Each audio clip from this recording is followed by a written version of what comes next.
اعوذ باللہ من الشیطان الرجیم بسم اللہ الرحمن الرحیم۔ حضرت ابو سعید خدری رضی اللہ تعالیٰ عنہ سے روایت ہے، فرماتے ہیں کہ رسول اللہ صلی اللہ علیہ وسلم نے فرمایا کہ دعا کی قبولیت کی 3 شکلیں ہیں۔ پہلی یہ کہ انسان نے اپنے رب سے جو مانگا اللہ رب العالمین اسے وہی عطا فرما دیتا ہے یا اس سے بہتر عطا فرما دیتا ہے۔ دوسری صورت یہ ہوتی ہے کہ اللہ سے بندے نے جو مانگا وہ تو نہ ملا، لیکن اس کے عوض میں، اس کے بدل میں اللہ رب العالمین دنیاوی کوئی آزمائش، کوئی پریشانی، کوئی تکلیف، کوئی حادثہ آنے والا ہوتا ہے، اللہ تعالیٰ اس کو ہٹا دیتا ہے۔ اور تیسری صورت نبی مہربان صلی اللہ علیہ وسلم نے یہ بیان فرمائی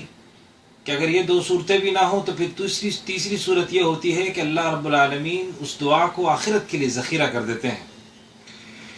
اور بندہ جب آخرت میں جائے گا تو اللہ رب العالمین اس کو یہ دعائیں تحفے کے طور پر اسے عطا کریں گے۔ اس حدیث کو ترمذی شریف نے روایت کیا ہے۔ ہم عام طور پر یہ کہتے ہیں اور یہ سنتے اور سمجھتے ہیں کہ ہماری دعائیں قبول نہیں ہو رہی، ہم دعائیں کر رہے ہیں لیکن دعا اللہ رب العالمین قبول نہیں فرما رہا، لیکن یہ حدیث ہمیں بتاتی ہے کہ ہماری ساری دعائیں قبول ہوتی ہیں، اللہ کی بارگاہ میں پہنچتی ہیں اور اس کے اثرات مرتب ہوتے ہیں۔ اس لیے دعا ایک ایسی عبادت ہے کہ جو ہر حال میں انسان کو اس دنیا کے اندر، آخرت کے اندر اور دونوں جہانوں کے اندر حقیقت میں اس کو فائدہ پہنچاتی ہے،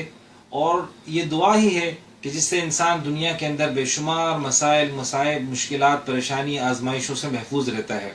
ہمیں نہیں معلوم کہ غیب کے پردوں میں ہمارے لیے کیا آزمائشیں ہیں، کیا تکلیفیں آئندہ زندگی میں آنے والی ہیں، لیکن یہ دعائیں ہی ہیں کہ جن کی بدولت اللہ رب العالمین ہم پر رحم فرماتے ہیں، ہم پر کرم فرماتے ہیں۔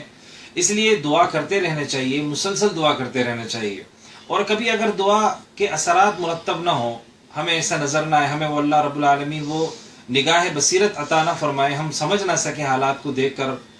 تو اس حدیث کو اپنے سامنے رکھنا چاہیے جسے مستدرک حاکم نے روایت کیا ہے، اور فرمایا اس کے اندر نبی مہربان صلی اللہ علیہ وسلم نے کہ اللہ رب العالمین بندے کی بعض دعائیں دنیا میں قبول فرما کر اسے عطا فرما دیتا ہے اور کچھ کو آخرت کے لیے رکھ دیتا ہے،